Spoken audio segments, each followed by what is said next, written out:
Good afternoon and a very warm welcome to our second inspiring chat of our UDRES UDRES Entrepreneurial and Innovation Network for Smart and Sustainable Regions. Today we would like to discuss about entrepreneurial universities as drivers for innovation ecosystems, fact or fiction. My name is Hannes Raffaseder. I'm the leading coordinator of UDRES and member of the managing board of St. Pölten University of Applied Sciences. UDRES is the entrepreneurial and engaged European university as a driver for smart and sustainable European regions. And our project E.I.N.S, which is supported by the EIT, the European Institute for Innovation and Technology.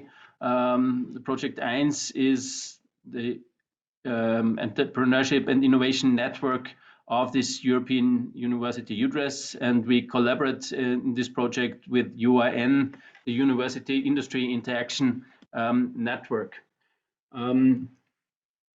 To be honest, I'm not really sure if it's appropriate to discuss about innovation and entrepreneurial universities in these days of a really mindless violence and this stupid war. And let me point out that today our European University UDRES published, I think, clear statement in support of the Ukraine. We also, of course, stand out in solidarity with the part of the Russian population who are clearly opposed to this war. Coming to innovation, a colleague at Berkeley University once explained the difference between research and innovation in the way that research turns money into knowledge, while innovation turns knowledge into money. So I think we have to reflect a little bit on it, and I think it's important to say that innovation is not, at least not only about making knowledge into money, but I think it's really important, especially during these days, that innovation is making knowledge into an added value for our society. And it's, I think, definitely the time in which we have to speak not only about green and digital technologies, but about democratic and societal transformation. This weekend in the Austrian newspaper, Der Standard, the Ukraine essayist and scientist Jurko Prohasku complained about an ongoing decline of intellectual standards and experiences as one, of course, one out of many reasons for the stupid war. So I think it is definitely the time where we at our universities have to question ourselves, have to rethink our approaches to education, to research, and to innovation. And I think that's why this discussion is important, especially during these days. I think there is no doubt that universities are important drivers for successful innovation ecosystems, that universities contribute to smart regions worldwide. And however, apart from some exceptional good practices, we think that there is still much untapped potential, especially in Europe. So let us discuss and let us think what makes an innovation ecosystem flourish. What does it mean for innovation to contribute to society? And especially let us discuss this question, how universities can contribute to this innovation and how universities can be the ideal breeding ground for innovative ideas in this context of green, digital, and societal transformation. First of all, I would like to welcome all the experts on our panel. Today we would like to start with a short impulse, a short keynote speech by Ludovit Garzik. Very warm welcome. Ludovit is the Managing Director of the Austrian Council for Research and Technology Development. I think a very acknowledged expert in the field of innovation and technology. And he recently published a book on successful innovation ecosystems. I think it was published by Springer last December. I asked Ludovit to give us just a brief summary about the most important topics and insights of this, I think, very, very exciting and interesting publication, and especially about the role of universities within these innovation ecosystems. So Ludovit, very warm welcome, and the floor is yours. Yeah, Hannes, thank you very much. Good afternoon to all. It's a pleasure to discuss with you today. First, maybe I'm fully in line with what you said about our colleagues in Ukraine and as well all the people in Russia against this war. So I can just support that. But let us just discuss a little bit about universities. So we'll share some slides with you. Let me just do that. So there is no doubt that universities are contributing to the innovation ecosystem. But fact or fiction, I would say, let me just, this doesn't work now. I think I have to. Yeah, it's working. Okay. What are universities? Universities are contributing in different ways. So universities are the nucleus of every innovation ecosystem. So I think that's the first and most important point in every regional innovation system, that the university is the center. And it's also the driver of the mindset for the students, which means the university is responsible for the mindset of the students as they're studying, but also afterwards when they're going to spin-offs and to entrepreneurship. And they're responsible for the leadership and imprinting, which means the university and the university management is responsible for that. As you said, Hannes, before, from Berkeley, I can just confirm that there's a real distinction between R&D and innovation, which means people talking in politics about R&D, normally they mean innovation as well, but it's not. It's the generation of knowledge with money. And innovation, it's just the other way. It's making money out of knowledge. And when we see that, then we can also see the other resources that in the innovation ecosystem. It's not just human capital. There are many resources that pay to the development of an innovation ecosystem. It's the finance, like promotion, it's venture capital, it's banks, it's the knowledge itself, but not just the knowledge, it's also the skills and leadership. It's the institutional setting, which means there are agencies, there are other research and technology organizations. There's also a legal framework. And most important, and I want to point out that, it's the mindset, which means the human capital is, on the one side, it's knowledge and it's the things we teach young people, but it's also the attitudes and the socialization that people bring with them, which means this is not a short-term knowledge transfer, but this is what is on long-term, on culture. I come back to that. Then there's also policy, it's government and strategy, and it's service providers like tax management, consultancy, and it's migration, which means migration is one of the most important drivers of non-endemic innovation ecosystem development. And if you have all these resources in the book, and I can show it here, it's a haptic thing, it's always nice to read that like that. The resources you can put into more or less 2 dimensions. That's what I did to more or less reduce complexity and say, okay, there's flexibility and importance. Flexibility means is it possible to change that resource in a certain time frame? Which means, is it possible to change it in the next 1 year, 2 years, 3 years? Not on a country level like generations, but can I change it now? The importance more or less means, what does it mean if that resource is not there anymore in the ecosystem? And I have set from 1 to 10, which means 1 in flexibility is very unflexible, 10 is very flexible. The importance, 1 is very unimportant, 10 is very important. Why do I do that? Because I want to distribute the transformational energy, so the change energy that I have. And I put all these numbers in a scatter plot, and then I can see what kind of flexible and importance I have in my ecosystem. So every ecosystem will be a little bit different in that. But what is the most important point is there is I call it the point of energy origin, and that's 10-10, which means that's full flexibility and very important. And if you now put a drop in the water at 10-10, then the wave distributes. So distributes to all the other points.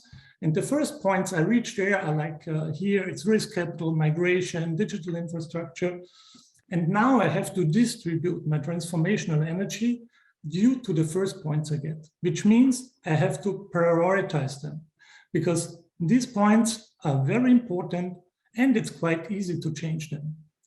So in the book, I also have it a little bit more prioritized. I use the double energy system, which means every point gets the double energy than the one before. So if there is a priority, I really do a priority in the change energy as well. And if you see the formula then in the book, you will see that the first point gets more than 50% of transformational energy. Just imagine, if you have 100 people in your team changing something, more than 50 people will just work on one issue. That's what I mean with prioritization. And that's one of the most important points when you want to develop your innovation ecosystem. And if you know where you are in the evolution, most people think they are living in an innovation region that is on the run phase. I would suggest most of them are in the snooze or maybe wake up phase, but maybe you have to judge yourself. So if you want to develop that, then you have to put energy in that. Sometimes you have to have endemic energy like financing from your own region, human capital you can develop yourself.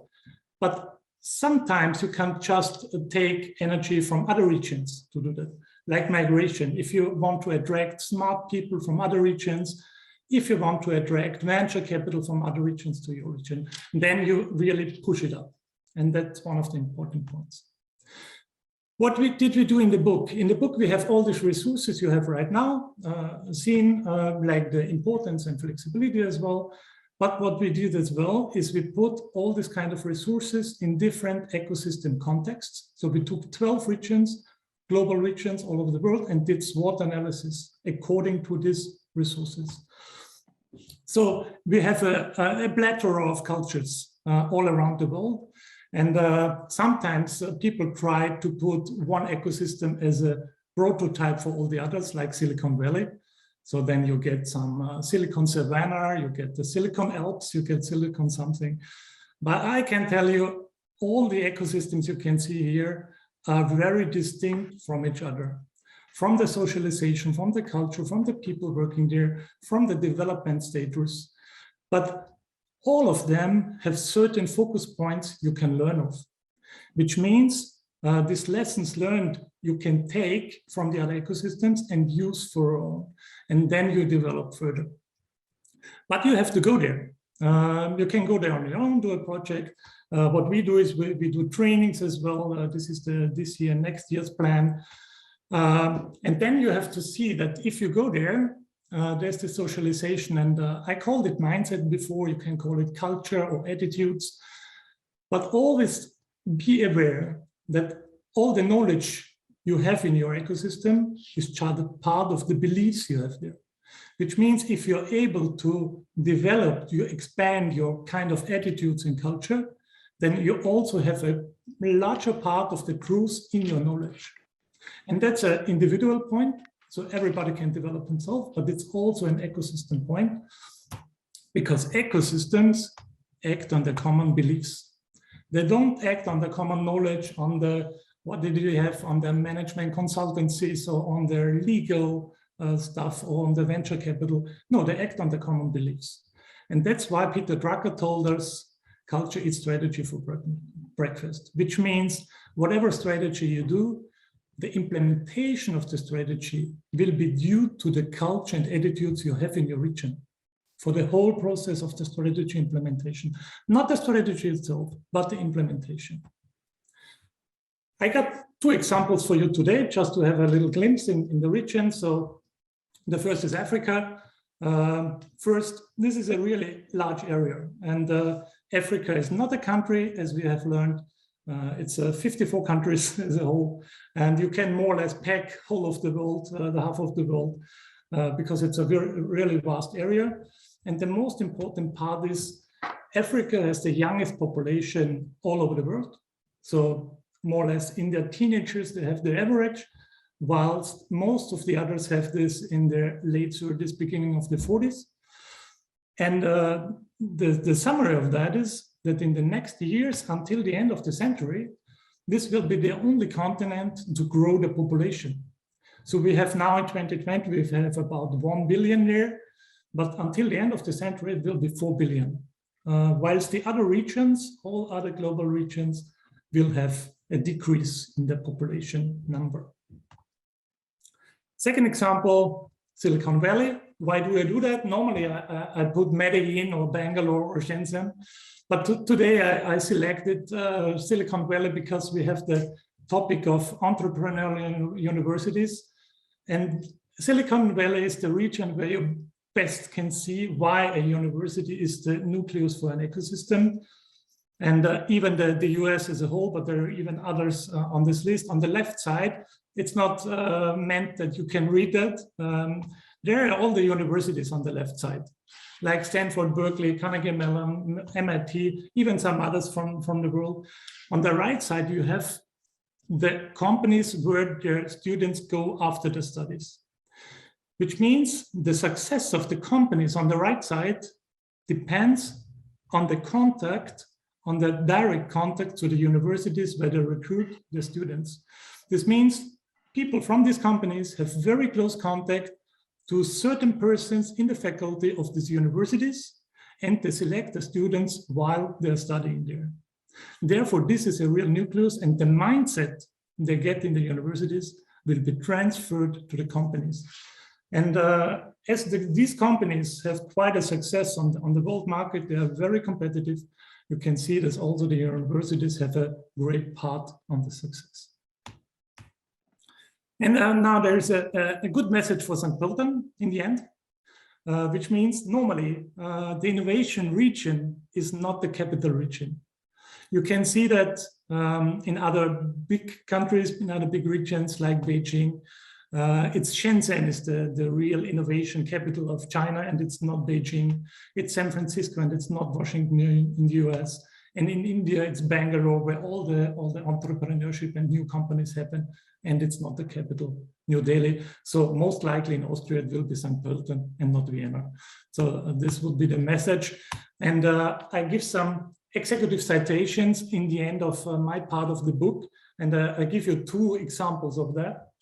The first one is the number of smart people in the world at a given point in time is finite, which means this is a number you can count, and this is a finite number. So it's a matter about where these people implement their ideas, these regions will be successful. And are regions able to attract these people, then they can develop. Because these people are people that go on the front, and they get a large crowd of other people following them, and following them, this entrepreneurship, starting companies or starting in their companies. So every region should be aware, if some smart guy or girl have a good idea, then they just think about where can I implement this good idea? Which region is really good for that? Which means where on this list in the head of these people is my region? there's a ranking forming in the heads of these people, and where on the list is maybe St. Pölten or Vienna or whatever. So what we have to ask ourselves is, what is our cultural framework for innovation? What is our mindset?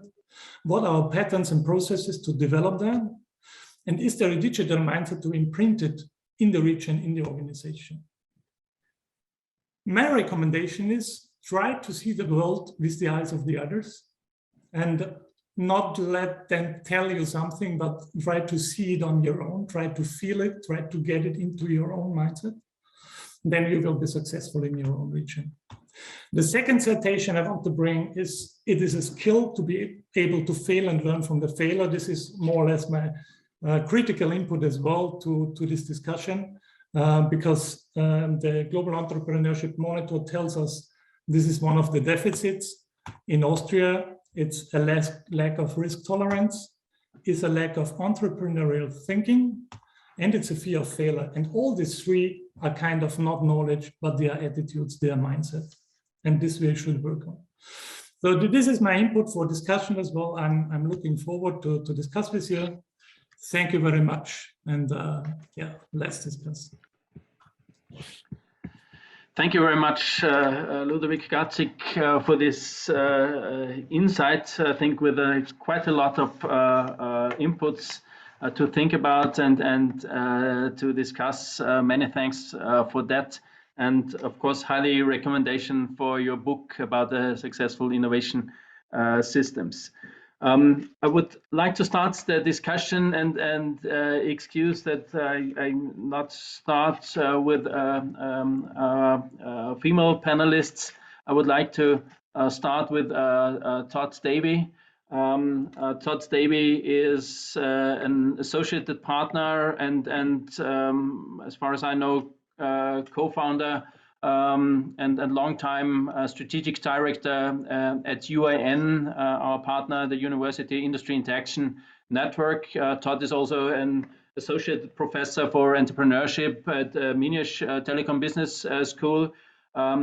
He is, about many other things, the co-author of the Future Universities Thought Book. I think another book which should be highly recommended, has at least give a lot of inspirational ideas to us at St. Pölten, and I think we can speak for our European University E³UDRES², and I think this is also a book and all the work of Todd and his colleagues at UIIN and somewhere else had high impact on universities, future universities, or what we call entrepreneurial and universities. So Todd, what is, in your opinion, what makes an entrepreneurial university? What are the most important ingredients from your research and your point of view?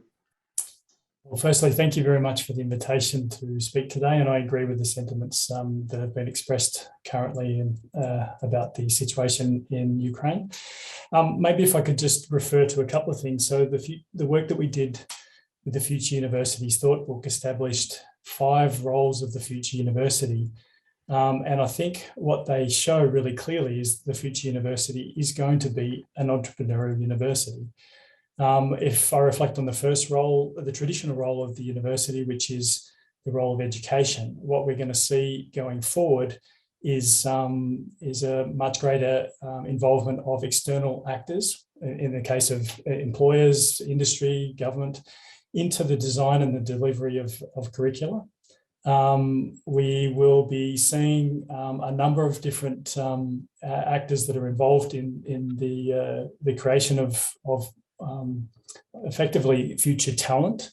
We will be seeing as a second role the university playing the role of life partner, as in for some of you might know it as lifelong learning, but basically whether it's before a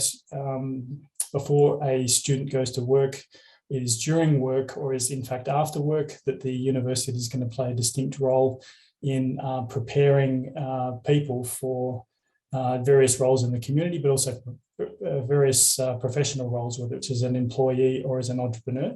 And I guess this is where the entrepreneurial mindset might come into one of the roles of the university is to develop future talent with an entrepreneurial mindset. So they're the first two roles, but they're effectively the educational role of the university and seeing the role that they play there. But the second role is obviously the research role that the university plays. But here we are going to see an expansion of that role, whereby it's not just about blue sky research, but it's also collaborative research, whether it's in terms of problem solving, it's sharing labs or workspaces, state-of-the-art infrastructure, things like that. It might also be to involve entrepreneurs in the process of the research and also industry partners. So it might be early stage research partnerships might be an angle there. But effectively, the first two roles of the university, the educational role and the research role, we're going to see a further iteration in the direction of either developing entrepreneurial mindsets, entrepreneurial careers, or engaging with external actors in entrepreneurial ways in education and research. But I think where we're going to see the greatest impact of universities and the entrepreneurial university, if you like, is in subsequent roles. And the first one is the home base role, where the university is a home base for an innovation ecosystem, much as we just heard from Ludovit. And that might be obviously embracing the specialisation of the region. So you've probably heard the expression smart specialisation, which is a European concept that's been widely adopted. Whether it's a telescope or innovation pipeline role, where the university is supporting the next generation of technologies and knowledge for large companies, or whether it's problem solving for regional SMEs. And this is where applied sciences universities plays a great role, or if it's just in producing solutions for the community generally. And being a very much an anchor tenant for the region, and that was something that Ludovit also reflected on, is that the university is the nucleus for innovation ecosystems. And then just the final role that we identified was the launchpad role of the university. So that is obviously connected with the second role, the research role, but in this sense, it's providing a launchpad for whether it's universities spin-outs coming from research or if it's student startups. It's supporting regional scale-ups. It could be local innovation and supporting local innovation efforts and effectively providing a safe, supportive environment for these industry actors to take place and to grow and to prosper for the benefit of the region. So I guess that's just a quick. Hopefully, I haven't taken up too much time there, but it gives you a bit of an overview of how, with the existing roles of the university and how they will evolve, if you like, into more entrepreneurial areas. And then secondly, the two new roles that the university might adopt, the University of the Future might adopt in being a home base for a regional innovation system and a launch pad for future enterprise. Thanks a lot, Todd, to this insights. If we have a short look to the strategies of universities more or less all around the world, then probably most of them already claim to act engaged and entrepreneurial and title themselves as we do at UDRES as an entrepreneurial university. Is it already a fact or a fiction? Is the concept of entrepreneurial universities with these different roles already somehow the mainstream of European universities? Are there any differences between Europe and other parts of the world and so on? What is your opinion on that? I think the topic of today's session is very insightful in the fact that it's saying, is it fact or fiction? In my experience, it's both. What I guess I mean by that is that we've done a lot of work with the University Twente in the east of the Netherlands, which is recognised broadly as an entrepreneurial university. They've been working on this concept for over 40 years now, and they've developed quite a deep understanding of entrepreneurship, as well as developing entrepreneurial activities. Now, we even see within the University Twente, obviously, a mix of entrepreneurial activities occurring, whereas we also see quite traditional activities occurring within specific faculties. It's not necessarily right across the entire university into all parts of the university. So even with the most advanced examples, what we do see is that there's still a mix between fact and fiction. And I think that's where you were mentioning earlier that the potential for the university to play a greater role is there. The question is, what is it going to take to actually move us forward with that? We do see differences. Definitely, we see differences in universities in different parts of the world. But we also see differences. So it's not only geographical differences, but we also see differences in the different types of universities. As an example, we see some of the more traditional universities, in our experience, have tended to be less open to external collaboration, less open to collaborative research. Whereas we see, for example, especially in the Germanic and Scandinavian countries, we see, whether it's University of Applied Sciences or the technical universities that have a much more engaged faculty just generally, but also just in terms of some of the activities that they might undertake, and the orientation of the institutions are much more aligned with what we would describe as the entrepreneurial university. So I guess it's, again, going back to your original question, is it fact or fiction? It's a bit of both. And there's very rarely do we see the entrepreneurial mindset or the entrepreneurial activity occurring right across a university. And even then we see pockets, centres, institutes, centres that are specialised in entrepreneurship that might have the focus of the activity, but not necessarily embraced by the entire institution.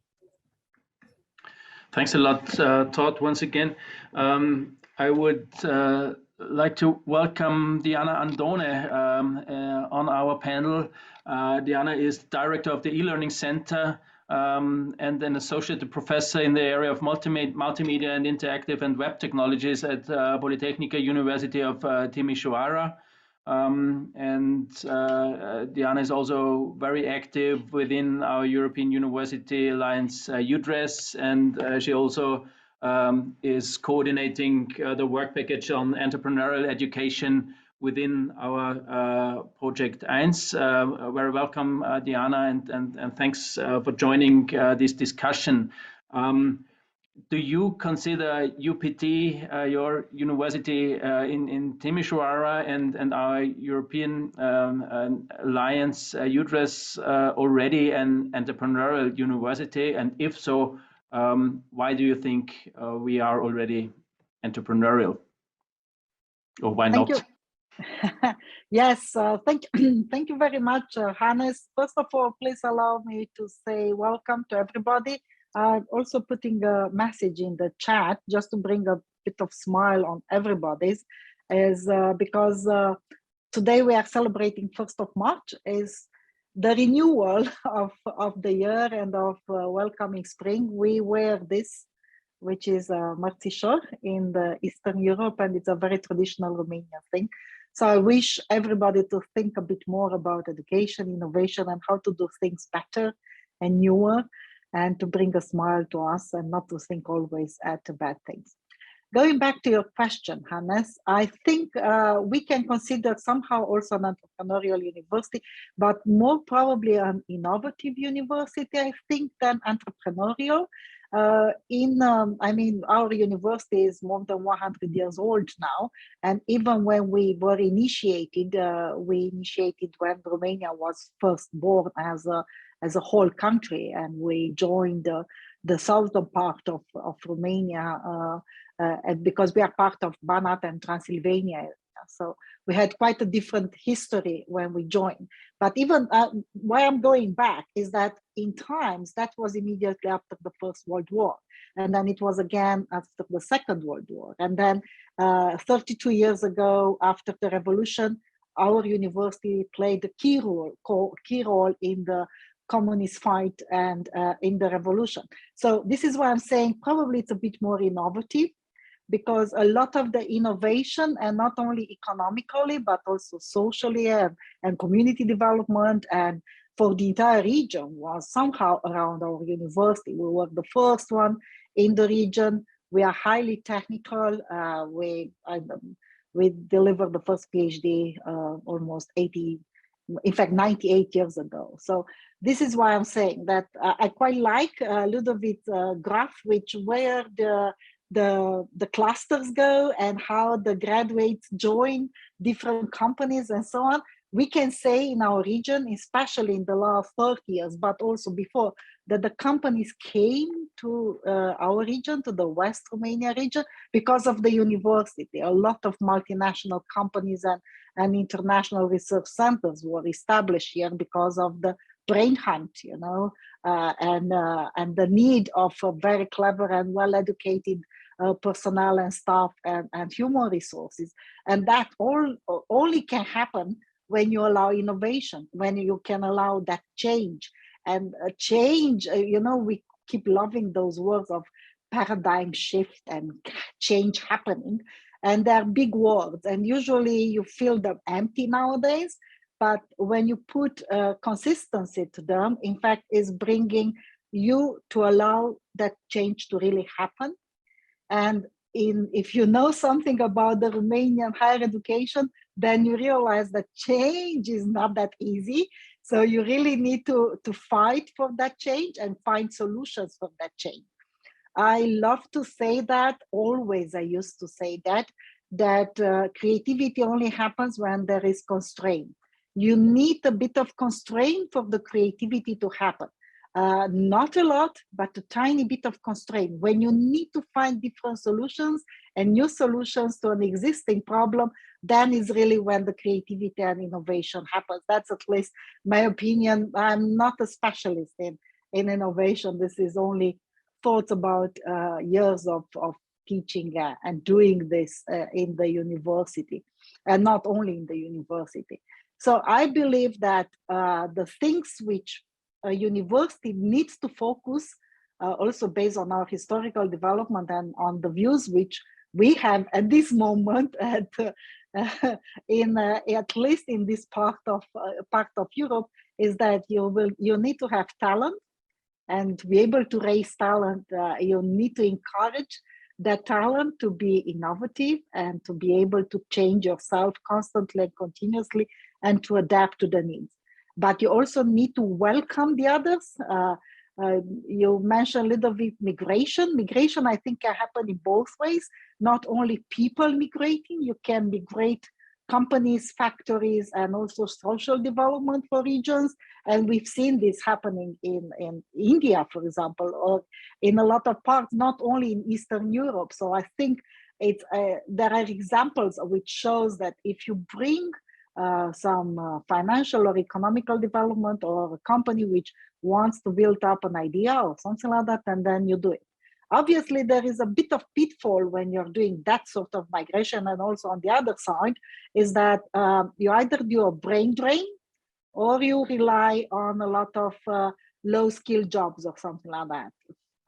Actually, for our region, that was the good luck that the international companies haven't come here for low-skill jobs. They came here for high-skill jobs, for intellectual, because they're mainly in ICT and in automotive, but in high automotive, like one of the first self-driving cars in Europe was built, in fact, in Timișoara and designed in Timișoara. So a lot of those things only happen then. A very long answer, apologize. Thanks a lot, and I think just to summarize, it's for me at least, it sounds pretty clear that your university, UPT, plays really a crucial role in the further development of your city, Timisoara, and the whole region. And you know each other quite a long time, and I really think a lot of things are going on in your university, and especially you and Rado and all the other colleagues push things really forward. Thanks for that. Last but not least, I want to welcome Clara Brandstedt on our panel. Clara is Managing Director of IECT Hermann Hauser Management Association, a company investing and supporting researchers, early stage entrepreneurs and scale-ups in deep tech field. The company is based in Innsbruck and the Tyrol, but acting on I think a global scale. Clara, what are your experiences providing venture capital and investments and acting as business angels and so on? What is your experience with innovation ecosystems and the role of universities so far? Yes, thank you very much for the invitation. It was already great to listen to the prior panelists. And yes, the ICT is based in Innsbruck, but as the name already says, it's like the Institute for Entrepreneurship, Cambridge Tyrol. This means we have a strong focus on like pushing the European perspective on it. And we do strongly work with the early stage entrepreneurs, like really on entrepreneurship courses. And Hermann is investing as business angel as well with the Hermann Hauser Investment GmbH. And of course, as like our like big role model is Cambridge, we often have a look how they are doing it and how they started. And I think the question is as well, can we dare society that universities are not a beacon for innovation? And I don't think we can do. I think we really need to leverage it and to push it. And if you have a look at Cambridge, for example, they started it off like 40 to 50 years ago. And they have these 3 phases or 3 level stages on how they create the spin-offs. And it's really one stage is directly at university. Todd had already been explaining a lot like the diverse roles of universities. And Cambridge says they are directly at universities. They offer programs, network to the entrepreneurs so that they get aware of what's going on. Then they have like kind of a walking distance level around the university where the entrepreneurs and young startups have the possibility like to grow and to expand, to get venture capital, to get money from the business angel. And then there's this 3rd level where there's the industry. So where are all the big players Ludovit have been showing, like Google, IBM. And what that perfectly shows is that it's emerging. And that's as well kind of a security net. Because when you're still at university, you have the possibility to exchange with the professor, with your fellow mates, to get into talent and to really get into this entrepreneurial vibe. However, there is this risk of failure. And for example, if it's not working out, you shouldn't blame yourself. You have the possibility to go to any other industry. So it's super important that you have like these several layers. So that's one thing we have been looking at the Cambridge ecosystem. And another topic which we realized in the last years is what's super important is entrepreneurial leadership at universities. And this is really top down, like that the director, the vice rector, the people working at the university foster it and push it and allow it to happen. And as well, a second really important topic is like to present role models. Especially in Austria, we are kind of a society which is like really likes to play it safe and like working in a safe environment. And a lot of people, especially PhDs, postdocs, might not be thinking about having the ability to actually found. However, if I see somebody who is doing it and not like a rock star who already did it and is like raised millions, but somebody who is literally doing it kind of 4, 5, 6 years ahead and who is successful, there's like this click happening. I can do it too. And that's something we really push a lot forward to make, like to allow these role models to be present. And so these are kind of our experiences. And one last point before I hand over back to you. I just left a mentor steering from one of our programs, and we had been reflecting a lot how the batch was going. And Ludovit mentioned as well this topic of culture and mindset, especially trust is super important and was in his priority list. And that's something we realized too. If there's an environment of trust and it allows the researchers to transform and to really trust themselves and their ability to do it, because we need to see a researcher is trained to do everything in detail, understand everything perfectly. However, an entrepreneur is really about taking like risks, known and unknown risks, educated risks. However, that's a total different mindset.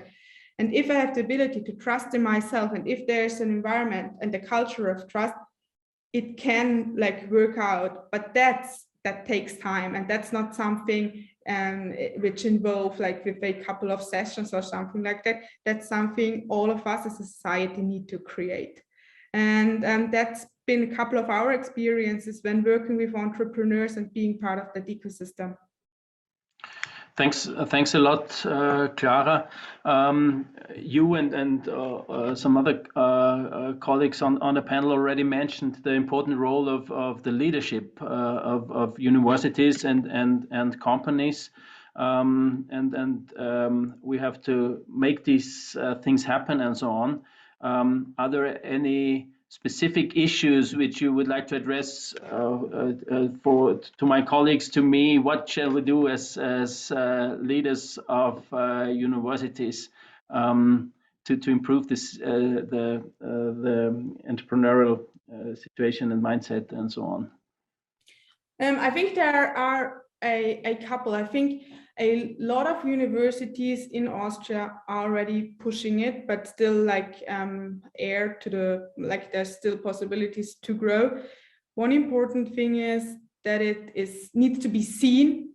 It needs to be pushed, like in terms of as well, especially awareness topics, for example, need to be spread to the mass, because as we can see here, it's a really niche topic. However, if you understand how attractive and how cool and how great actually founding a company is, it should reach much more people. So really that you have like the awareness, and then like awareness measurements, and then on the other side, and I know a lot of people are already working on it, but still it's not yet finished. It's like standards and processes to actually make it happen fast. Because if you're an entrepreneur or like you're a researcher and you want, for example, to spin out, but it takes you ages until you have everything set in place, sometimes the chance is over. So that's literally something to work on, like policy, standards, processes, the topic of awareness and reaching the mass to make it not only like a niche topic, and then as well that the leaders of the departments, the directorates are as well kind of living and pushing it, walk the talk basically. Mm-hmm. Thanks a lot, Ludovit. You would like to react directly to this? Yeah, I really would like to support the argument of Clara, because I think that's one of the cornerstones of development of entrepreneurship in universities. And she was very diplomatic in telling about what happens at Austrian universities in that case, because I don't think it really happens. It's more a small percentage of universities doing that. And one thing, it's the leadership. So on the top level management of a university, you have to have this leadership of putting the right mindset into the institution. But the second thing is it possible to imprint that leadership throughout the organization? Which means, where are the points where this kind of imprinting is stopped? Normally, between management and faculty, you have quite walls of communication where this leadership is not going through. But if it's not going through to the last, I don't know, PhD student, where this motivation comes in there and say, okay, what can you do with your knowledge? How can you spin that out? How can you use it in a company, in a startup? I think that's the role. And that's also the question is, what can university management do? Because a university is, now we talk about abstract institutions like a university, but it's always the people bringing life into this institution. And if you have the right people, the right mindset there, you will get the right mindset out. So in, out. And I think that that's very important. And a second point on that is, if there is no actively transform the knowledge from university outside, it's not possible to get it from outside, which means this is not a passive duty of a university to provide knowledge. It's an active duty. If you see universities like the ETH in Zurich, they have a transfer office that is just supporting all the ideas that come out of the university. Most of our TTOs, transfer offices, they try to find new knowledge that they can transfer. They lose all the energy in the search of new information, and then they have no energy left to really support it. So the knowledge has to go out from university. It's an active role, it's an active duty, and it has to be motivated by management. That's what I wanted to support and confirm. Thanks. Thanks, Ludovit. Todd, you want to react? Yes, thank you very much. I just wanted to, we're no short of opinions on the panel. Everybody's put their hand up. I just wanted to build upon what has been said until now, because I think what we have seen in our work is there's very clearly there's two perspectives. There's obviously the top-down approach, which is obviously for leaders to be responsible for taking forward the concept of entrepreneurship at the university. And I'd like to give you, in fact, an Austrian example of that with Andreas Altmann, who's the head of Management Center Innsbruck. And when he was frustrated with the experience of working within a university, he wanted to do something different. And so he decided to create his own university. Now, obviously, that's very much a top-down approach, and he's going to dictate the culture that that pervades the whole institution, the sort of resources that might be dedicated to entrepreneurial activities, and in fact, the entire tone of the institution. But I also wanted to give you a bottom-up example, and this comes from Tula Thierry, who was the former head of Aalto University when they formed back in 2010, and Aalto is now recognised as one of the most entrepreneurial institutions in Europe. And when you talk to Tula, now she might be very modest, but she basically describes the wise management, the decisions that they made was basically to give the students space and then get the hell out of the way. And so from that perspective, I think there's the role of the top down, and I think there's the bottom up.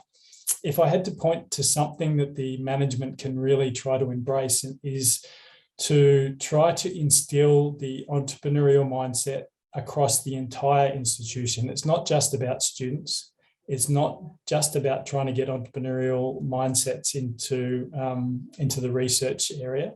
It's also about the administrative staff. It's about the entire institution adopting an entrepreneurial mindset.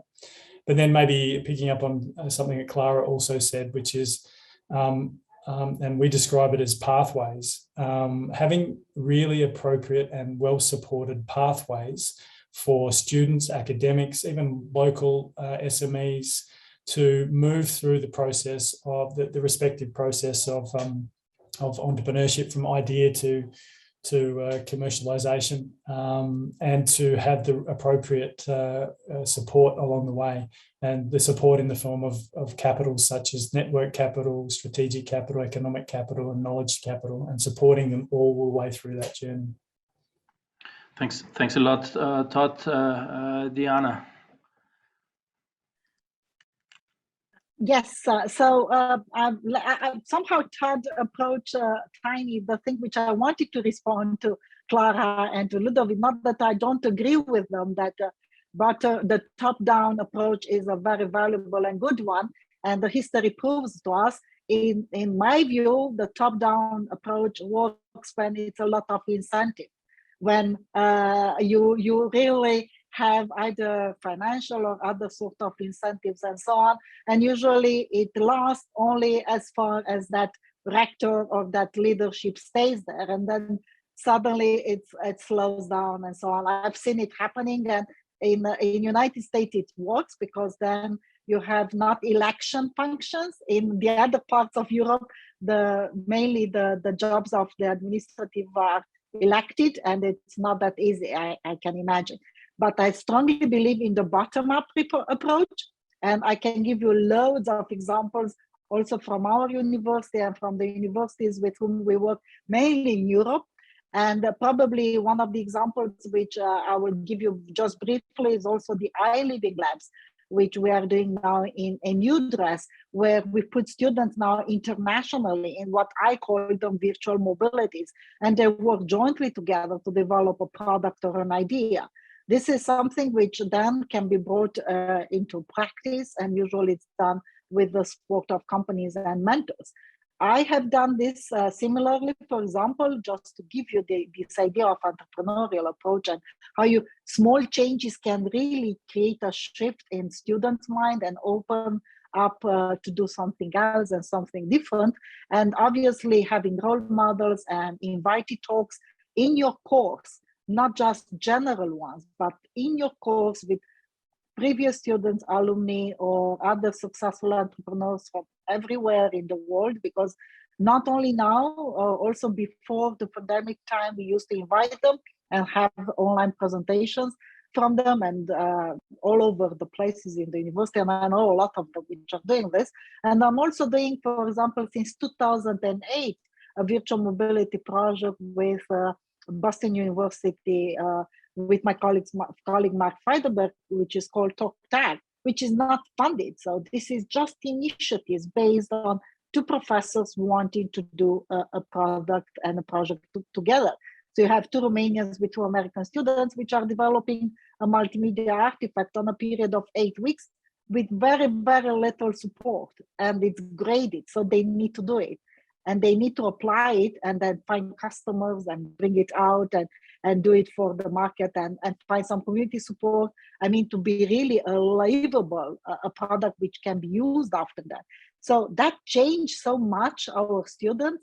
I have so many previous students now because we're running this for 14 years, which after that have done their own companies, or they have moved somewhere else and worked on completely new innovative projects. And they just said that project completely changed their perspective, that they can do it. If they were able to do it in 8 weeks, then it's clearly they can do a product, obviously a digital product, somehow, somewhere, and find support for that. So they just need a tiny bit of push and a different perspective. And I think that's the place where the university have a very strong role, because we have this protected environment where the student can really experiment.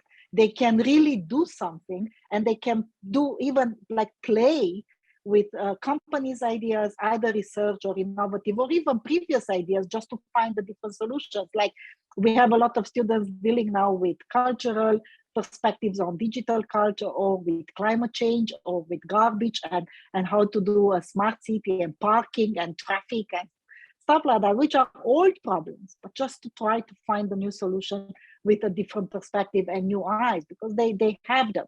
And the university will provide them that protecting environment where they can play, they can try it out and do it. We have now a lot of funding which we give to the students to start up their own ideas and to start up their projects and to start a company, and we give them courses and so on. And I think here is the place, just to mention again, the European universities, where the network, the strong network of European university can really create that impact, because you bring multiple minds and multiple intelligence and multiple experiences at the same place, in the same spot, at the same time, and that usually always sparks innovation.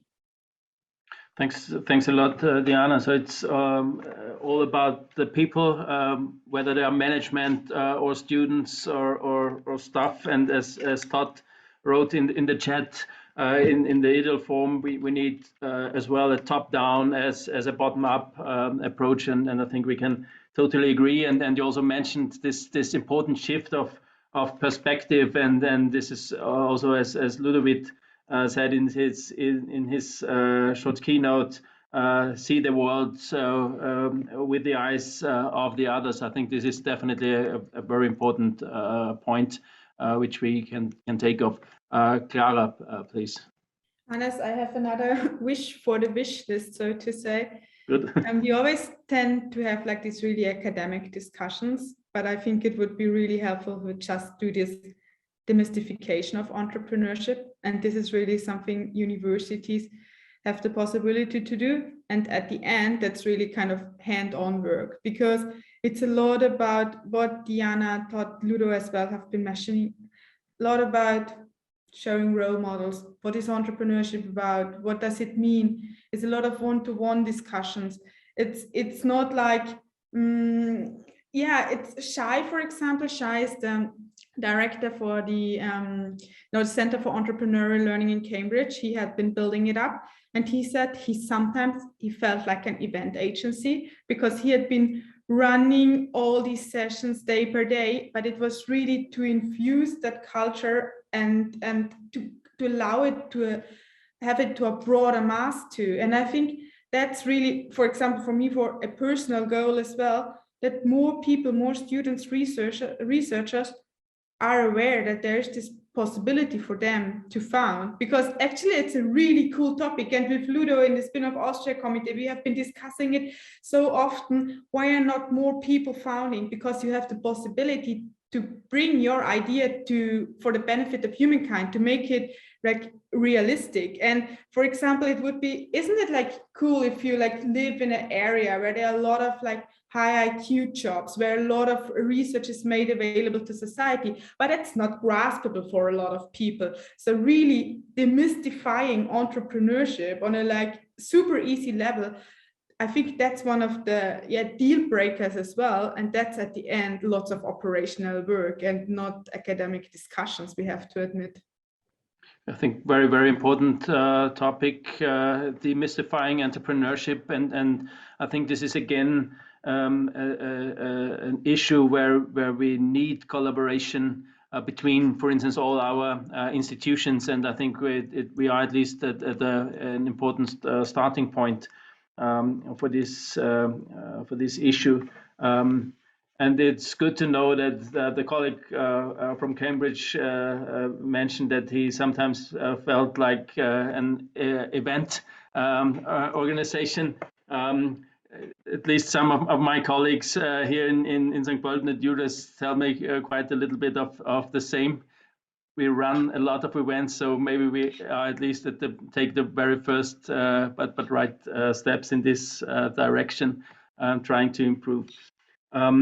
Ludovit, in your talk, you mentioned and you showed us this picture about the several topics. On the one hand, we need flexibility and importance within these topics. And if I got it right, on this picture, you also mention education and skills. Of course, this is more or less our DNA, which we're working on at universities. And you mentioned, I think it was even 10, the importance from education and skills, but very low at maybe 3 or 4 for flexibility.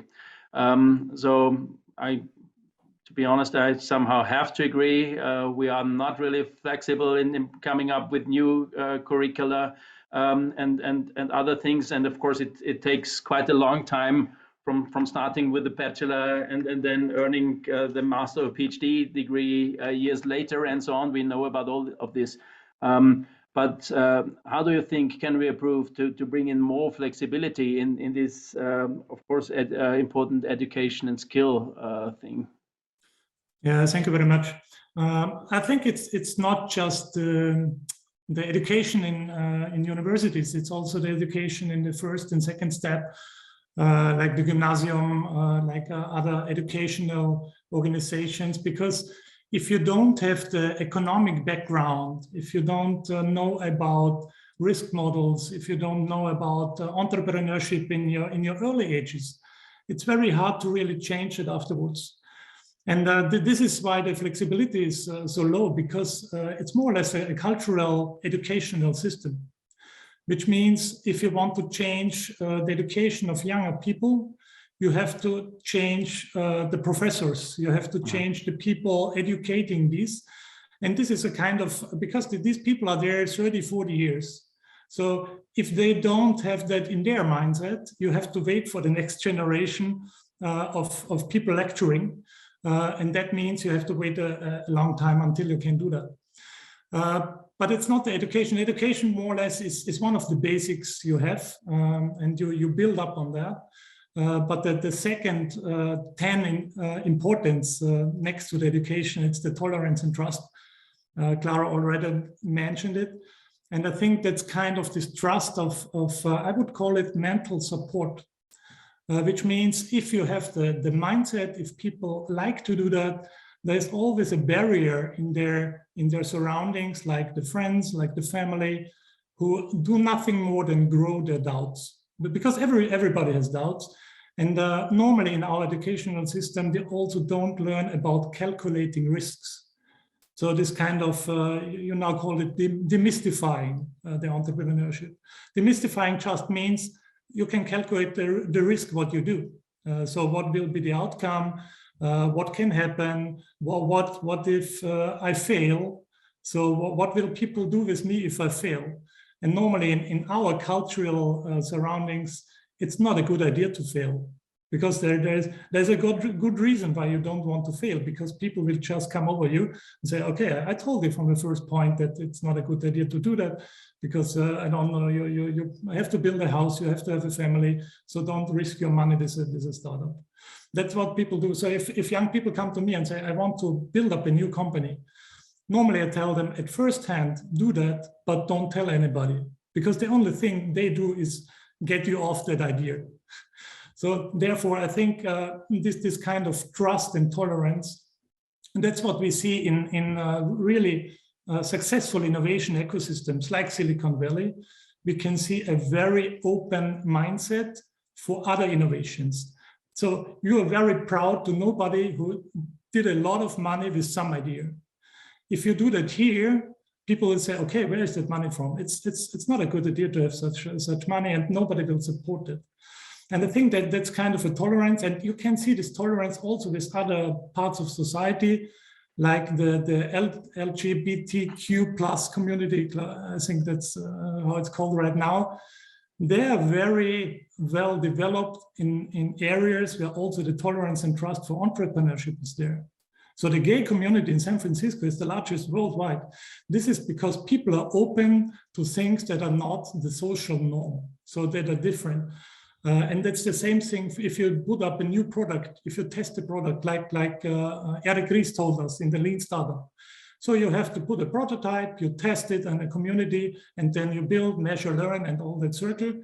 But if you can't measure it because people just get a wall on it against it, then you can't learn and you can't make a better system, you can't make a better product. So you need a surrounding that is open for that.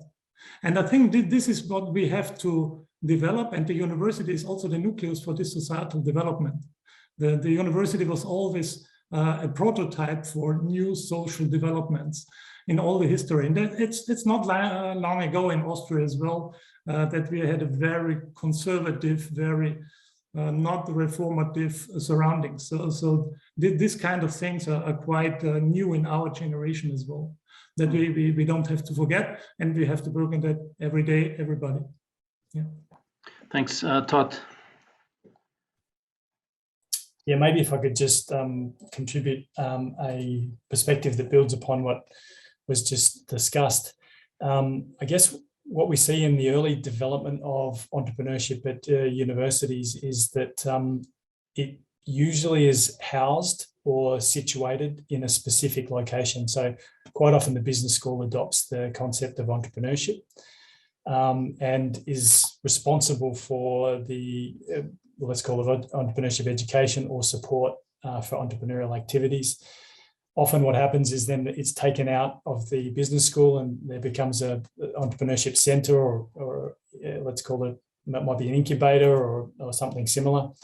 That's a further iteration or development on the Entrepreneurial University, one that then takes it out of one particular faculty and starts trying to disperse it across the entire organization, but it's still very much driven by one location, one center. Where we see really successful universities engage with entrepreneurship is that it becomes something that is pervasive across all faculties and institutes, and has a home in each of those respective faculties and institutes. So in other words, there's some champion or someone who is responsible for the activity within those respective faculties and institutes. And they are driving the topic. We have seen at some universities that they use entrepreneur in residence as a way of doing that. So in other words, introducing external influence to try to try and support the topic of entrepreneurship. I think we've also seen approaches such as highlighting inner champions, so those who have undertaken some sort of entrepreneurial activity, either as a student or academic. We've also seen approaches such as industry partners who come into the university and speak really positively about the impact that universities can have in this area. We see a range of different strategies that actually can be really productive in developing the entrepreneurial capability. But I think one thing that is often overlooked or misunderstood or not done correctly at universities is to have the conversation right at the start of the process or early in the process about what is entrepreneurship, what do we understand it to be, and what is it for us? Because so often, especially in certain countries where the word for entrepreneurship might be understood in a certain way. So for example, Unternehmensgründung is very literal in a German context. It might be that you're actually starting a company. That's what many people would understand as entrepreneurship. Is that what the university means by entrepreneurship? Or is it a broader definition of entrepreneurial thinking and acting that might result in a company? Sure, but it might result in a very innovative company, so employees for a very innovative company. It might be a cultural approach at a regional level where there's a really common understanding of entrepreneurial concepts. Or it might be it's just a productive life because the person has adopted an entrepreneurial mindset with flexibility for adapting to changing futures. So I guess having that initial conversation for us is something that when I'm coaching university leaders is actually to go through the process of having a leaders forum where there is a discussion about what do we mean by entrepreneurship in the first place, because it might be better to replace the word entrepreneurship with innovation. So we're going to be innovative. Oh, everybody wants to be innovative, but not everybody necessarily wants to be entrepreneurial, or to focus on entrepreneurship, and it can put some people off.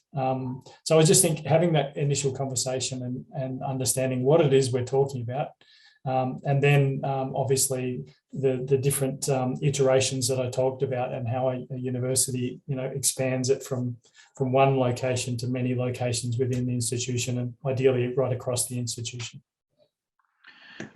Thanks a lot. I think you really touched the point of very important hurdles which we have to overcome. Just also from our own experience, in this case at St. Pölten University of Applied Sciences, I really can share this experience, how important this wording is. We just went through our strategic development process. We came up with a new strategy at the beginning of this year, and the experience is, I think almost everybody is aware of, yes, let us act as an engaged university. So I think this is very important. As you say, we have different stakeholders from the outside world and so on, and engage and contribute to society. also it's more or less now in the DNA of many universities, being innovative, promoting knowledge and tech transfer and so on. And I think these are at least two very important ingredients of being entrepreneurial. But entrepreneurship is sometimes really different. And I remember some years ago, me and my former boss had a discussion with one of our researchers, and he came up with a quite interesting idea for a startup or spin-off. And he said, yes, of course he would like to do this thing, but he is not able, and he don't like to lead this company because he wants to make this world a better place, and he does not like to earn money. So this was what we were confronted, and I think this is not so unusual in universities. And I think it's again about the necessary mind shift. And I think we can all agree, if we want to make this world a better place, then we definitely have to turn, as also Ludovit said in his speech, knowledge back into money again. And then, of course, we take this money and use it hopefully to improve our societies and economies. Clara, please, you want to react on it? No, I'd like reaction, and I'd like to bring in a new thought as well, that universities or entrepreneurial activities at universities, that there should be seen that with these activities there is the potential, like really potential, I say now, to create a more diverse society in terms of power distribution. And it's really simple said. Currently, like entrepreneurship and successful entrepreneurs have the power and the possibilities to shape a lot in our society, right? And honestly speaking, a lot of entrepreneurs are currently like from a same environment, looking the same, feeling the same, having the same background. However, especially with not only tech entrepreneurship, but like mostly tech entrepreneurship, this one is scalable and has a lot of impact. You can see there are possibilities to create diverse teams, because as Todd said, if you have, for example, if it's over like a lot of institutions, not only like the STEM people are needed in that company, you need as well like people with business background, with art background, with psychological background. And then it's not only the geek, let us frame it this way, but there are a lot of different people. And if you involve them from a really early stage, they can grow with it as well. And if we just use some simple phrases like the ESOP, where people can participate from a really early stage and participate as well from the growth, or being a key employee, or being a co-founder, you can be part of that cake, right? And then like wealth is slowly but steadily distributed on a more diverse group. And I think having the possibility to change that is something amazing, what we actively need to take on and use that responsibility, and as well to allow it to happen, because otherwise we will keep on discussing this topic of diversity and wealth management and so on in 15 years again. So, and I really would like that to highlight that this is a responsibility from the universities to act here with different departments and to create that awareness that we have these diverse co-founders and managing teams, and that they are able to participate from that cake. Thanks a lot. I also support this, of course, and again, I just, from our experience, it is one of the difficulties which we have to overcome, that we have this diverse teams across several disciplines, also sometimes across several generations and so on. And I think at least, and Diana already mentioned our iLiving labs at UDRES and some similar approaches. I think this is at least some first steps. Diana, please. Yes, I just want to add a tiny bit of this diversity, because I think when we speak about entrepreneurship, because I also see a tiny bit of difference here, and also innovation, we need to think of diversity and sustainability. Again, big words, trendy words, but they have a lot of substance and they need to be applied. And I strongly believe that that's the main role of the university.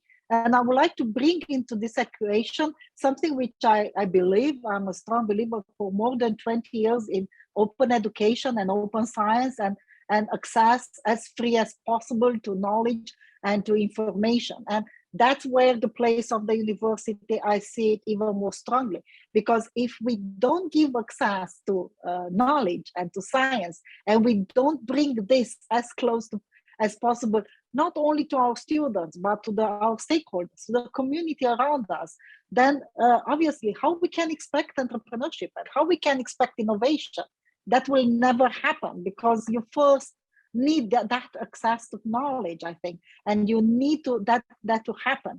And open education, everybody thinks, oh, it's only resources, you need to have it there.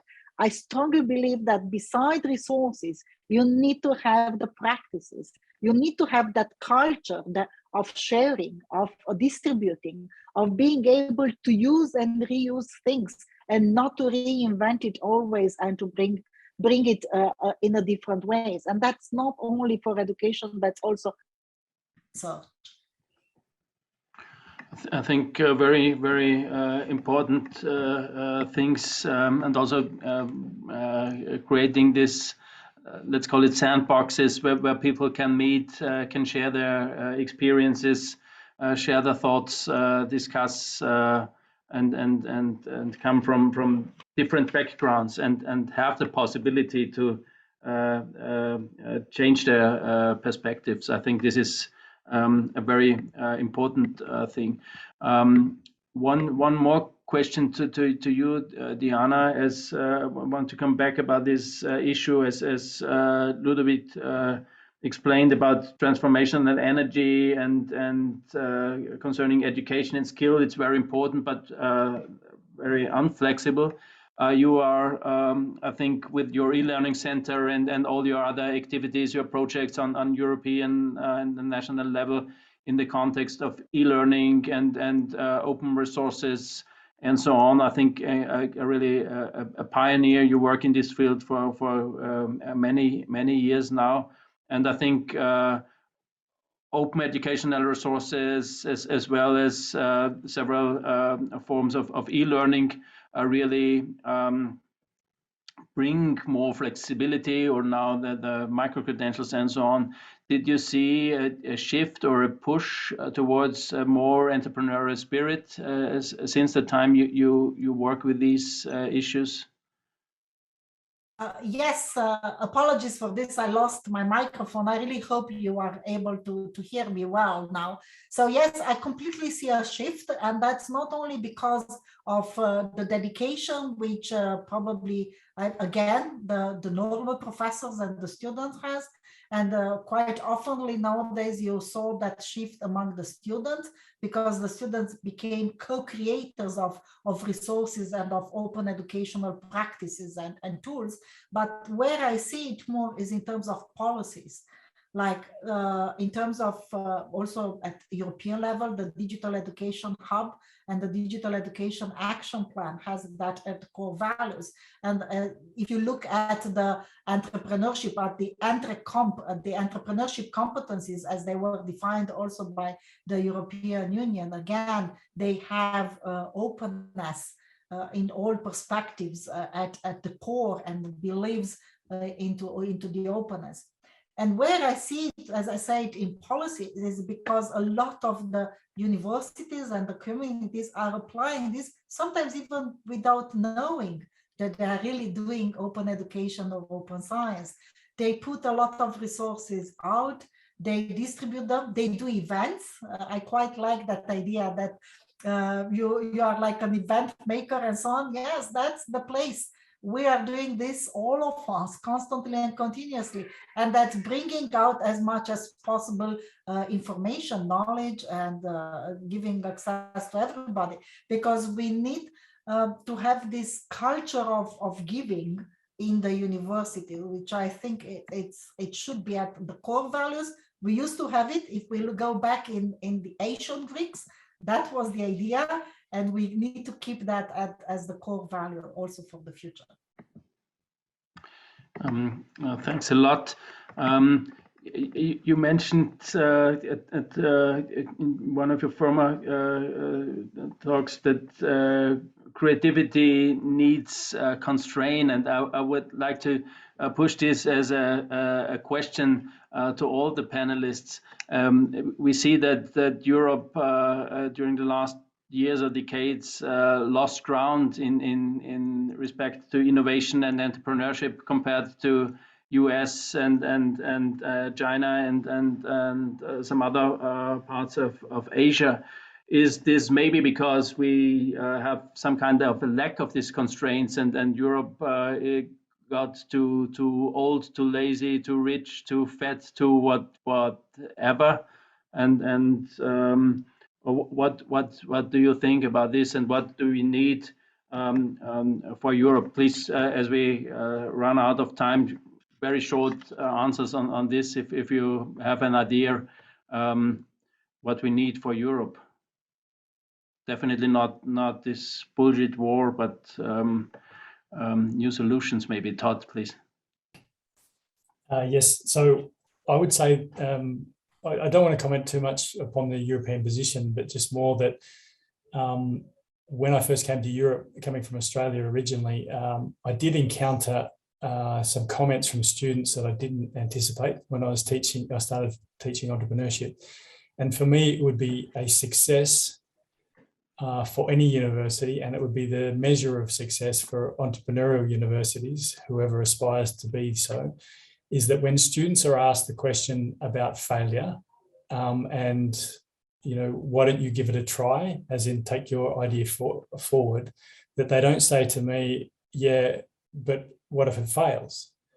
And then when I say, yeah, but you just try again, and they say, no, you don't understand, will be a failure. And that is the mentality that I've consistently experienced.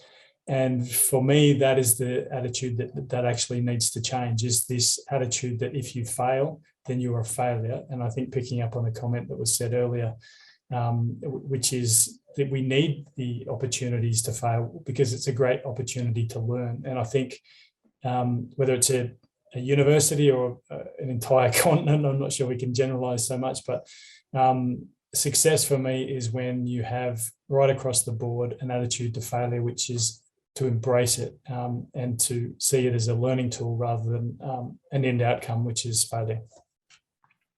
Thanks, Todd. Ludovit? Thank you very much. I think Diana mentioned in the beginning that there should be constraint for creativity. And as you say, compared to other regions, I think in the slipstream of the wealth and the success, there's always complacency, which means young people in Europe, they don't have the need to be creative or to take risk. And how can we measure if we had success in the university, this entrepreneurial mindset, whatever? I think one of the best measures is, are the students engaged during the studies and afterwards?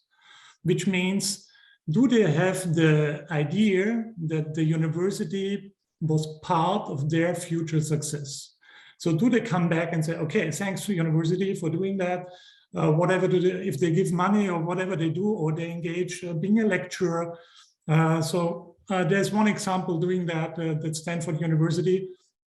I think in their budget, there's 1 billion each year, just donated money from their former students because they think this university was part of my future success. And I don't think we have that in Europe right now, in Austria right now, so that people and students get really engaged with their institution of education to really say, okay, I want to give back, I have the idea to do that. And that would be a measure in future about the engagement of students. Thank you very much, Clara. Mine is super simple. Think big, because it's a mental constraint at the end. You should not think within the borders of your country. If we want to succeed as Europe or general, we need to think big and allow ourselves to happen that. And that's like then entrepreneurship wise, venture capital wise, market wise, but just don't limit yourself with borders, think big. Thanks a lot, Clara. Diana, what is your opinion on that? Yes, I also wrote it into the chat that I say quite often that we are the sum of our failures or flops. And that's not only as a researchers and educationalist, I believe, but probably also as entrepreneurs. It's quite famous that you fail 5 times until you manage to get it right once. As a researcher, usually the most difficult bit is to prove a closed road, to have a negative hypothesis proven and demonstrated. That's the most difficult things. And sometimes in research, especially, closed roads are the most important ones, because it shows where the others cannot go or what it cannot be done. So I really think how we became after failures and after rejects and after how we do when we have really face diversity in, and I'm speaking also as a woman in IT and in digital world and in a technical university, I can say that it really shows the value of yourself. And I think that's the role model which we need to inspire our students.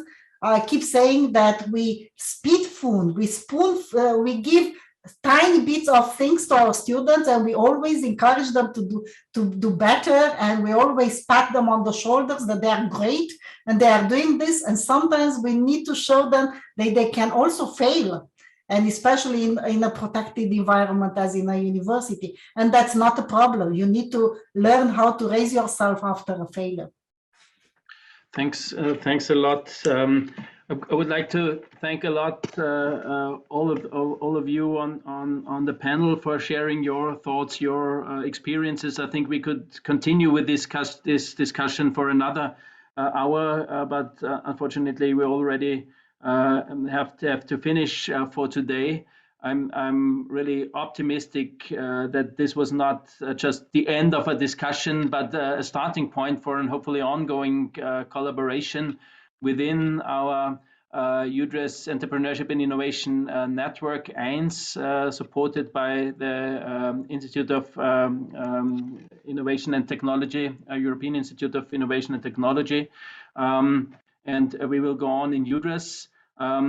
We talked a lot about the role of management and staff and the importance of people. So our colleague Patricia Huyon in UDRES came up some month ago with the wording entrepreneurs and innovators. And these innovators mean a new role of university staff integrating entrepreneurs, innovators, researchers, educators, and a lot of other guys. And it was good for us, a big success yesterday as we won another proposal called Innovators, where we want to come up with these new ideas and build on these structures. We proposed this already about a year ago, and we failed, so we resubmitted. So we are already in this learning phase. And yes, I hope we can continue with this discussion, with this collaboration.